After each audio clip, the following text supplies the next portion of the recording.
আসসালামু আলাইকুম। আপনার টিভি বা মনিটরকে যদি আপনি স্মার্ট করতে চান, এটা হচ্ছে বাংলাদেশে পাওয়া সব থেকে বেস্ট টিভি বক্স, যেটা হচ্ছে অ্যান্ড্রয়েড স্মার্ট টিভি বক্স। এটা হচ্ছে Xiaomi টিভি বক্স এস, আর এটা কিন্তু বর্তমানে গুগল ক্রোম ক্রাস্ট।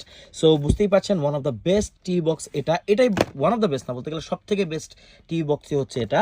আর এটা কিন্তু শুধু টিভি না, আপনি যে কোনো মনিটরেও ইউজ করতে পারবেন। আপনার কাছে যদি ডেস্কটপ থাকে, আপনি জাস্ট এটা নিয়ে নিলে হবে। এছাড়া আপনার কাছে যদি বড় কোনো টিভি থাকে বা টিভি যদি থাকে সেটা স্মার্ট না, আপনি স্মার্ট করতে চাচ্ছেন, অর্থাৎ ইন্টারনেট ইউজ করবেন, ইউটিউব, ফেসবুক, সব ধরনের অ্যাপ ইউজ করবেন, তাহলে এটা নিয়ে নিতে পারেন। এর সাথে একটা ভয়েস কন্ট্রোল রিমোট পাবেন। সো আপনাকে টাইপ করার ঝামেলা যেতে হবে না, ভয়েস কমান্ড দিলেই আপনি যে কোনো ধরনের কন্টেন্ট দেখতে পারবেন। আর এটা যেহেতু এখন গুগল টিভি অর্থাৎ গুগল ক্রোমক্রাস্টটাতে ইনবিল্ট আছে, সো এটার যে ইউআই সেটা হচ্ছে একদম ডিফারেন্ট থাকবে আর একদম অসাধারণ থাকবে। সেটা মানে বলার কোনো কিছুই নাই। আর এখানে আপনারা ইনবিল্ট সকল ধরনের প্রয়োজনীয় অ্যাপসগুলো পাবেন। আর এটা কিন্তু 4K UHD সাপোর্ট। সো আপনার মনিটর